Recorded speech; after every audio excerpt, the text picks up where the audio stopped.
Hello friends, ఇవాళ మనం వంకాయ ఉల్లికారం రెసిపీ చూద్దాము. దానికి కావాల్సిన ఇంగ్రీడియంట్స్: వంకాయలు ఒక పావు కేజీ. నేను పావు కేజీ వంకాయలకు సరిపోయే మెజర్మెంట్స్ చెప్తున్నాను. దానికి ఒక పావు కేజీ ఆనియన్స్ని మనం పేస్ట్ చేసి పెట్టుకోవాలి. ఒక medium size bowl onion paste తీసుకోవాలి, లేదా పావు కేజీ ఆనియన్స్ పేస్ట్. తర్వాత పచ్చిమిర్చి, స్ప్రింగ్ ఆనియన్స్, ఉల్లాకు, కరివేపాకు, కొత్తిమీర, మెంతికూర, పుదీనా, అల్లం వెల్లుల్లి పేస్ట్ ఒక హాఫ్ టీ స్పూను, ధనియా పౌడర్ ఒక టీ స్పూను, ధనియా పౌడర్ వేయించిన ధనియా పౌడర్ అండి, పసుపు ఒక half teaspoon, salt as per taste, రుచికి తగినంత సాల్ట్. ఇక్కడ మనం స్టవ్ పైన ఒక కడాయి పెట్టుకొని అది వేడయ్యాక కొంచెం ఆయిల్ యాడ్ చేసుకోవాలి. ఇక్కడ నేను 2 బౌల్ ఆయిల్ యాడ్ చేసుకున్నాను, లేదా 4 to 5 table spoons oil add చేసుకోవచ్చు. ఈ ఆయిల్లో వంకాయలని మనం ముందుగా 4 ఘాట్లు పెట్టి ఉప్పు నీళ్ళల్లో పెట్టుకోవాలండి. అలా 4 ఘాట్లు పెట్టుకున్న వంకాయలని ఆయిల్లో వేసి మంచిగా ఫ్రై చేసుకోవాలి.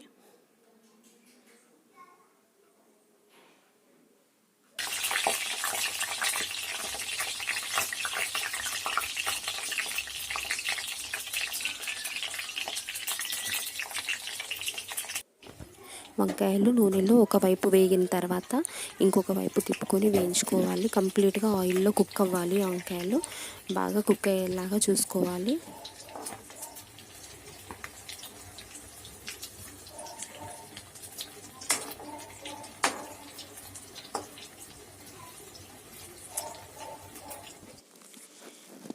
నూనెలో వేయించుకున్న వంకాయలు ఇలా పర్ఫెక్ట్గా కుక్ అవ్వాలండి.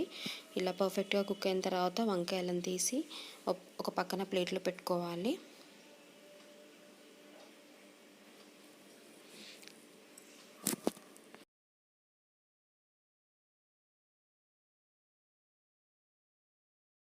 నూనెలో వేగిన వంకాయలన్నీ తీసి పక్కన పెట్టుకున్న తర్వాత మిగతా వంకాయలని కూడా ఇలాగే నూనెలో బాగా ఉడికించుకోవాలి.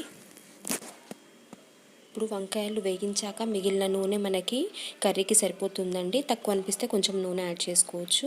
ఈ ఆయిల్ వేడిగానే ఉంది కాబట్టి దీంట్లో ఇప్పుడు మనం పచ్చిమిర్చి వేసి వేయించుకుందాము. ఈ పచ్చిమిర్చి ఇలాగే ఇష్టం లేని వాళ్ళు పచ్చిమిర్చి పేస్ట్ కూడా వేసుకోవచ్చు, లేదా మనం ఆనియన్స్ పేస్ట్ చేసినప్పుడు దాంట్లోనే పచ్చిమిర్చి యాడ్ చేసి పేస్ట్ చేసుకోవచ్చు. కానీ ఇలా అయితే మనకి ఎక్కువ ఘాటు వస్తుందని నేను డైరెక్ట్ ఆయిల్లో పచ్చిమిర్చి వేశాను.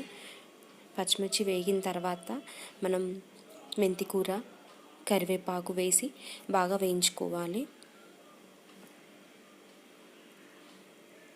ఈ మెంతికూర, కరివేపాకు ఆయిల్లో కలిసి బాగా వేగిన తర్వాత మనం పుదీనా వేసి ఆయిల్లో బాగా ఫ్రై అవ్వనివ్వాలి.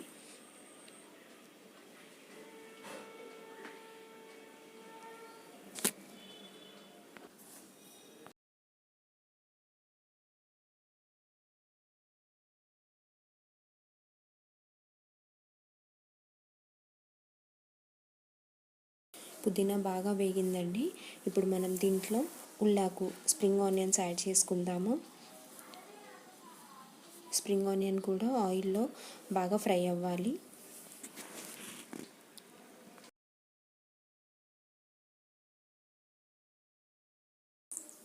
ఇలా స్ప్రింగ్ ఆనియన్ కూడా ఆయిల్లో బాగా కుక్ చేయాలండి. స్ప్రింగ్ ఆనియన్ కుక్ అయిన తర్వాత ఇక్కడ కొద్దిగా కొత్తిమీర యాడ్ చేసుకొని కుక్ చేసుకుందాము.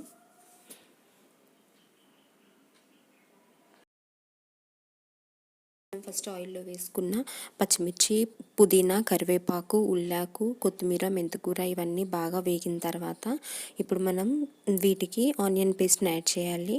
ఆనియన్ పేస్ట్ ఈ ఇంగ్రీడియంట్స్లలో వేసి బాగా కలుపుకొని పచ్చివాసన పోయే వరకు బాగా ఉడికించుకోవాలి. మనం ఆనియన్ పేస్ట్ వేసుకున్న తర్వాత దీంట్లో కొంచెం సాల్ట్ యాడ్ చేసుకోవచ్చండి. ఇక్కడ కొద్దిగా సాల్ట్ యాడ్ చేసుకుని ఒకసారి కలిపి బాగా కుక్ చేసుకోవాలి. ఇది కుక్ చేస్తున్నప్పుడు మనం ఫ్లేమ్ని సిమ్లోనే పెట్టాలి. ఆనియన్ పచ్చివాసన పోయే వరకు మధ్య మధ్యలో కలుపుతా బాగా కుక్ చేసుకోవాలి.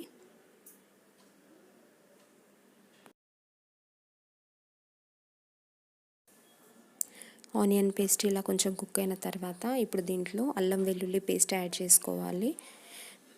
అల్లం వెల్లుల్లి పేస్ట్ యాడ్ చేసుకున్న తర్వాత కలుపుకొని ఆనియన్ పేస్ట్ ఇంకా కొంచెం సేపు సిమ్లో ఉడకనివ్వాలి. మనకి ఆనియన్స్ స్మెల్ రాకుండా వచ్చేలాగా ఉడకాలండి, దగ్గరగా రావాలి, మనకు ఆయిల్ వదులుతుంది, అప్పుడు పర్ఫెక్ట్ కుక్ అయినట్టు. మధ్య మధ్యలో కలుపుతూ ఉండాలండి, లేదంటే అడుగంటిపోతుంది. ఇలా ఆనియన్ పేస్ట్ బాగా ఆల్మోస్ట్ కుక్ అయిన తర్వాత ఇప్పుడు మనం దీంట్లో పసుపు యాడ్ చేసుకోవాలి. ఇక్కడ మనం పసుపు వేసుకున్న తర్వాత ఒకవేళ కారం కావాలనుకునే వాళ్ళు పచ్చిమిర్చి తక్కువ వేసుకొని కారపొడి ఏదైనా యాడ్ చేసుకుంటే అది ఈ స్టేజ్లోనే కలుపుకోవాలండి. కారపొడి కానీ ఉప్పు కానీ మనకి ఏదైనా తక్కువ అనిపిస్తే ఇక్కడ యాడ్ చేసుకొని ఆనియన్ పేస్ట్ని ఇంకొంచెం సేపు ఉడకనివ్వాలి.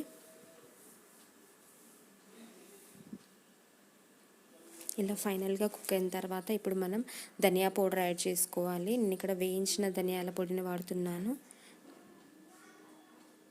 ధనియా పౌడర్ యాడ్ చేసుకున్న తర్వాత ఒక 2 మినిట్స్ కుక్ చేసుకొని తర్వాత ఇప్పుడు మనం ఆయిల్లో ఫస్ట్ ఫ్రై చేసి పెట్టుకున్న వంకాయలను యాడ్ చేసుకోవాలండి.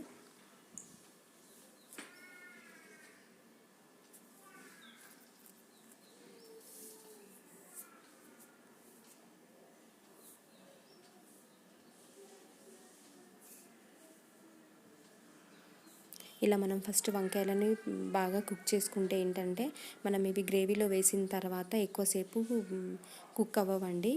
మనకి ఒక 5 మినిట్స్ గ్రేవీలో వేసి వంకాయలని గ్రేవీని కలిపి ఒక 5 మినిట్స్ స్టవ్ పైన ఉంచితే సరిపోతుంది.